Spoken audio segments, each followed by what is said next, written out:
This is a story of two houses. House one.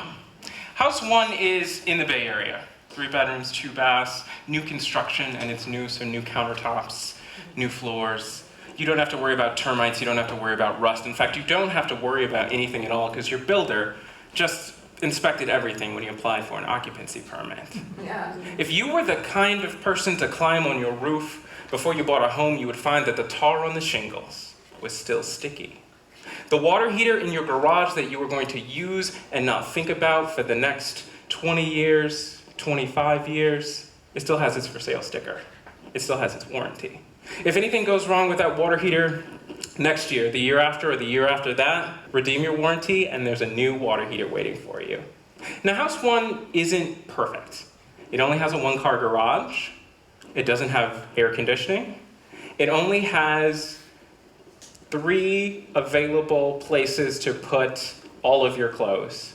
But I would bet that given the right opportunity, house one would keep your family dry in a rainstorm.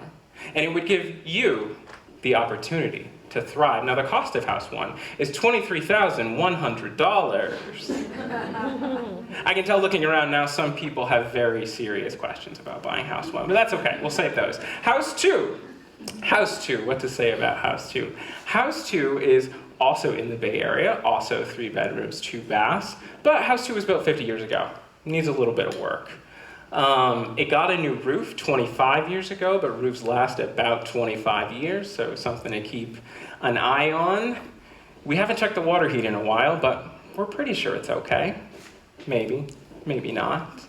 But it does have a 2-car garage, it does have a dishwasher, and the kitchens and bathrooms were updated in the 1990s. Oh, the 90s.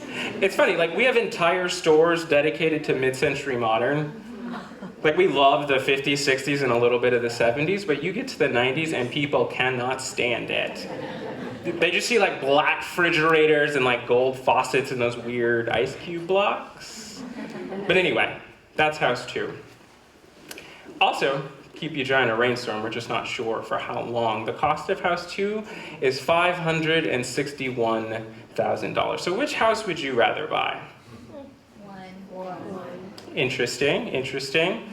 So we have $23,000, we have $561,000. We have new construction, we have 50 years old. We have no weird ice cube blocks, and we have plenty of weird ice cube blocks. But you guys probably know this is a trick somehow. And it is. So before you answer, you should know they're the same house. Let's talk about why. In 1970, the average cost of a home in California was $23,100. By 1990, that number had grown almost 10 times to $195,000. The market crests in 2007. Things get bad in 2008. They get worse in 2009, but then we kind of forget about the whole thing. The average cost of a house by the end of this year, beginning of next year, is projected to be $561,000. So, why the misleadingly titled story of two houses? Everything's more expensive than it used to be, right? Sort of. This is the Consumer Price Index. It gives us a sense of the average cost of a cart of goods over time. This is the cost of housing over the same amount of time. So as expensive as everything else has gotten, the cost of housing is growing 3.5 times faster. If I get rid of the CPI, just leave the cost increase in housing over time, does anyone want to guess what the green line is? That is the growth of income over the same period. Yeah, but it gets worse. If house one was 50 years ago and house two is present day, house three is 50 years from now. Do you even want me to push it? Yes. Over the last 50 years, home values in California have appreciated at 7% a year. We've had booms, we've had busts, it netted out to 7%. If you take a straight line 7% and apply that to the next 50 years, our once $23,000 home now retails for just under $17 million. Yeah, So I think you guys can agree with me that this path is probably unsustainable. The topic of this TED Talk is movement, and the way it was explained to me, the American dream is predicated on socioeconomic movement. It starts simple enough. We start by renting. You build credit. You then save up for a down payment. You buy something small. You pay down your debt. You advance in your career. You sell that house and you buy something bigger. I would argue that all of the value we've created in the intervening 50 years, all of the dishwashers and air conditioners, are not worth as much as what we've lost. The first step. Movement. The idea that we can move is based on the idea that we have places to go. So the question I pose to the brilliant minds in this room, what happens when it takes less than 2/3 of a human lifetime for the American dream to be 350% more expensive than it used to be? Or, to ask the same question another way, what happens when an entire generation loses its ability to move? The answer is it gets creative. So, I've been interested in housing for a long time, and I've learned that complex problems require complex solutions, and complex solutions require exhaustive, authoritative research sources, and luckily, I found one. I'm kidding, but I'm not kidding. Somewhere along my 6th or 8th season binge-watching House Hunters, I came across a woman who wanted to buy a brownstone in New York. A brownstone is essentially a triplex built on top of each other. So she bought this home, moved into the basement unit, and took the cost of buying it and split it in half. That was what she charged as rent for the first 2 units, and she essentially had a house for free.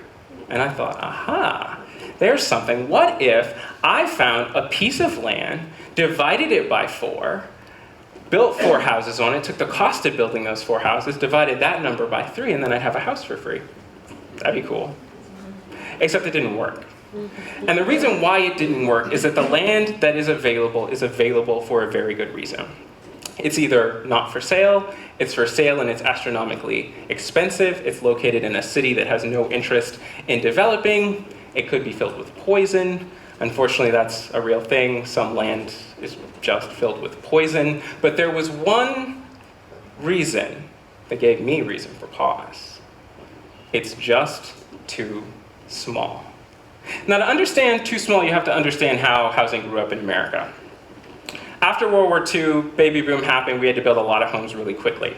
Companies were building 50, 60, 70 homes at a time. It almost never made sense for them to build 1 home, or 2 homes, or 5 homes. But you know what they say? One man's trash is another man's opportunity to build 5 homes. In my case, I'm going to try to build 10. But this is Huntley Square. It is a net zero energy project I am currently developing in Northern California. It does not cost $23,000, but it costs $100,000 less than the average cost of a home in California, and significantly less than the cost of the homes in the area. We tried to take the lessons from House Hunters to heart. We tried to offer high ceilings, open floor plans. We couldn't fit a double vanity, but we were able to get stainless steel appliances and build beautiful spaces. But the idea is that something like this isn't the end of the conversation, it's the start of the conversation, because we want to do something like put that step back on the staircase. So I started this talk discussing 2 houses. I followed up with a discussion of a third, albeit short, poignant house. The difference between the first 2 houses and the third house, though, is that the story of the third house hasn't been written yet. And I'm here to argue that if we change our perception of the amount of land we need to build a house and the amount of house we need to be happy, that the story of that third house, it might just end in happily ever after. And for me, that's an idea worth spreading. Thank you. Wow.